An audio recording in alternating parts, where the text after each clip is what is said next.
Now, if there is one auto company in India that has seen a remarkable turnaround in its product portfolio, it has to be Tata Motors. It's a fresh portfolio with cars like the Zest, the Bolt as well as the Tiago.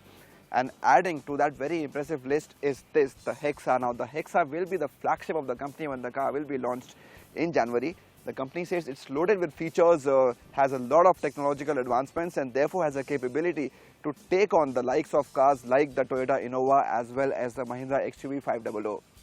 Today, we are in Hyderabad to take a first drive of the all-new Hexa. So let's see how it goes.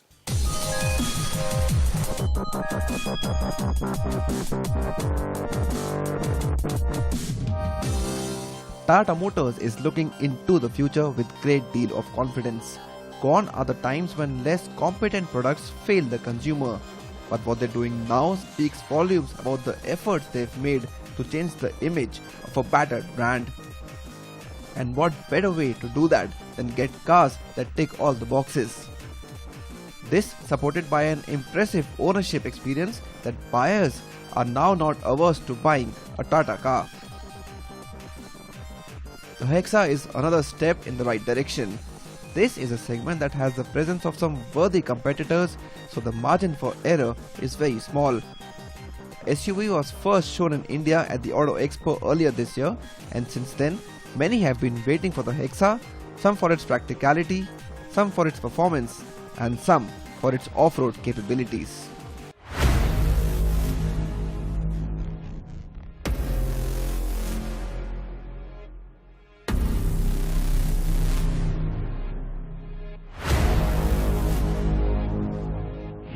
Now, one of the reasons why the Tiago has worked so well in our country is because of the way it looks, and it's great to see Tata Motors gave a lot of emphasis on design in its cars, and same is the story here on the Hexa. Now, it comes from the same philosophy. It's called the impact design philosophy from Tata Motors, and you can see that the effort has been made to again give you a stylish looking car. Now, it's a great combination of, it's not a very radical looking car, it's not a very subtle looking car, it's something in between which works well for the car. It actually grows on you, so when you see the Hexa for the first time, you may not really like it too much, but when you spend time with the car, as I have over the past few hours, and looked at car from the different angles or seen others driving the car in front of me or behind me, I'm liking the car even more. Especially on the front, when you look at these design elements, of course the signature grille that you've seen in other cars as well as a dual colored front bumper. A few other things on the car, on the profile as well as on the rear, especially the tail lamps, which are nicely integrated into the boots. So all these features have contributed well to the design philosophy of the car, and overall it is an impressive design, a design that will stand out in this segment, which has a lot of other good looking cars as well. Enough has been done to the Hexa so as to ensure that it doesn't really remind one of the car it replaces, the Aria. So in spite of somewhat similar dimensions and wheelbase, it is the design cues that create magic, making the Hexa a much more acceptable car. Presence of body cladding and skid plates all around the car ensure bold SUV characteristics. The deep pillar window line with the shark fin design and the humongous 19-inch wheels that speak a lot even when stationary are some of the attributes that make the Hexa what it is. It makes the distinction between the MPV and a full-blown SUV very evident, and comfortably sits in the latter bracket. Now, inside the Hexa as well, the impressive design story continues. It's a very well laid out dash with some high quality materials. It's good to touch and feel. It's a largely an all black cabin inside with hints of things like small silver bits as well as chrome or piano black thrown in. But overall, the fit and finish is very impressive, and even the seats are very comfortable to sit on. Plus, they have got some high quality fabric, so again, there's no compromise on quality. The much talked about connect-next system is there too, though I'm not really happy with the 5-inch screen size. Could have been bigger because the car is as big.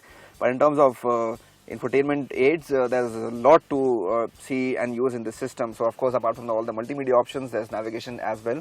And the good thing is that Tata Motors has come out with a lot of apps that you can connect this system to your phone through a cable, USB cable, or through Bluetooth as well, and use your phone as a remote or as a navigation tool and do multiple functions with your phone. So actually makes it a lot of easier for other occupants of the car also to use. People sitting behind the car can also use it. So in terms of features, that is there, and of course also in terms of ergonomics, the car is impressive. So there's a lot that has been thought of of course the glove box here as well as storage box under it. A lot of other storage options on all the 3 rows. Some other smart bits thrown in, which includes things like your protector from the sunshade and the smart extension here, which most car makers don't think of.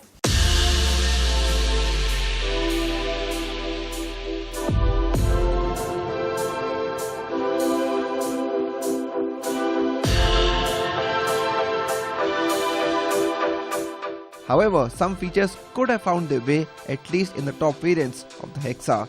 These include a start-stop button as well as electronically controlled driver seat. But even manually, they can be adjusted in 8 different ways. The 10-speaker JBL audio system is a great addition to the infotainment system jointly developed with a reliable name like Harman. The option to choose from 8 ambient light colors is more of a bling factor, but more important is the presence of features like automatic wipers and headlamps. Dedicated apps for service, offline navigation as well as a digital vehicle manual make the Hexa a new age vehicle. Now looking at the almost massive dimensions, there's no doubt that there will be enough space inside the Hexa. So on the second row as well, I'm equally comfortable as I was on the first row. Now there are different seating configurations for different variants of the car. So there will be either captain seats on the middle row or a seat for 3 passengers, which is the case right now in this manual variant that I'm driving. So there will be 6 or 7 seat options because the third row is only for 2 occupants. In terms of practical features here, what you get is of course a charger as well as a USB port, and then you have AC vents in the middle channel as well as on the B pillar. So it's a good comfortable place for you. Also has good storage options, the center armrest as well. The captain row seats on the second row surely appeal more when it comes to practicality and comfort. Sitting in the third row of the Hexa right now, and while coming here is not a problem at all, especially when you have the captain seats variant. Once you reach here, then you struggle a bit with your knee room as well as leg space, and even the seats are pretty low, so your knees are higher up, you sit higher up in the car. Despite that, my head is hitting the roof, so it's not a great place for somebody as tall as me. Probably in the captain seat variant I would have been more comfortable on the third row, and also in this variant I can slide the seats forward if I need more leg space. So it's not like a really bad place to be in, but I prefer to be in the second row or the first row in the Hexa. But despite this, the third row is still better than what it was in the Aria. The third row also gets its individual AC vents as well as cup holders. It of course can also be folded down along with the second row to create a huge luggage space, which otherwise is just about 128 litres.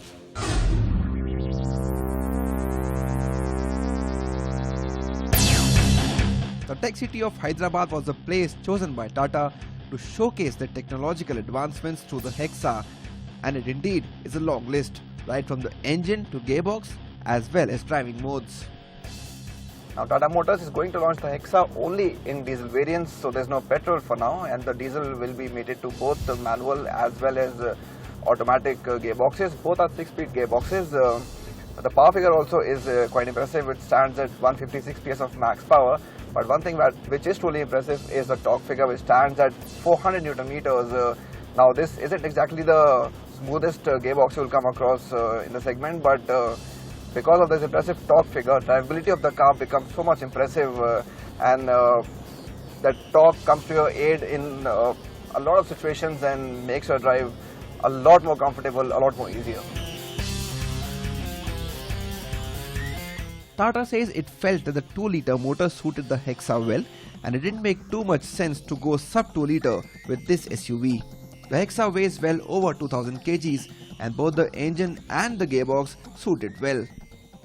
It also augurs well that this Varicor 400 engine now feels more refined than it used to in some other cars like the Safari Storm.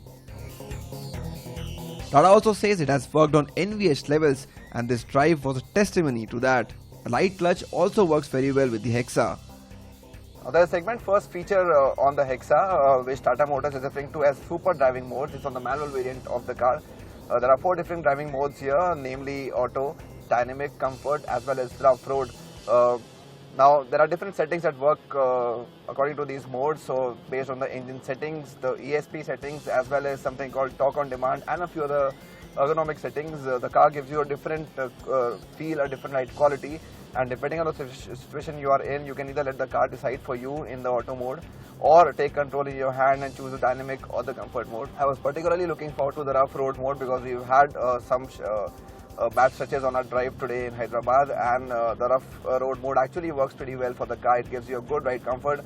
The bigger bumps and potholes are also taken in quite easily, and hardly anything creeps into the cabin, which is a very good thing for a car of this segment.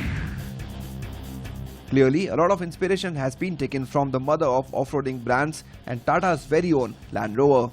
Though these modes find a place only in the manual variant. Apart from the great ride quality, the handling capabilities of the Hexa are impressive to say the least. Despite the huge dimensions and the tall body design, the SUV holds on handling demands very well. Talking about the automatic gearbox, it is surely one of the highlights of the Hexa.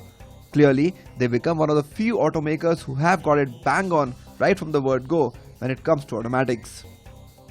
Even the automatic variant of the Hexa comes with different driving modes. Now, in most automatics you expect modes like economy and sport, but here apart from them there's also something called auto sense as well as race car performance, wherein the RPM needle doesn't fall below a particular mark, thereby aiding the performance enthusiast within you.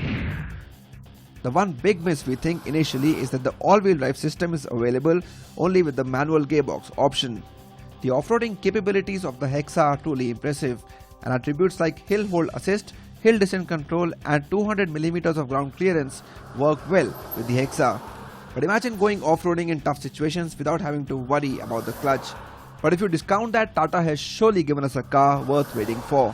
The launch of the Hexa is just over a month away, so we know that the wait isn't going to be very long. Well, you have to appreciate what Tata Motors has done with its last few cars over the last 2 years. They're coming out with impressive cars one after another, and the Hexa surely adds to the list. Could have been better with some more features, but nevertheless deserves the tag of being called the company's flagship. What now remains to be seen is how the car will be priced. And looking at how the Tiago was priced, which was very competitive, there's little doubt that even the Hexa will be priced in a very competitive way to take on the competition in a very strong manner.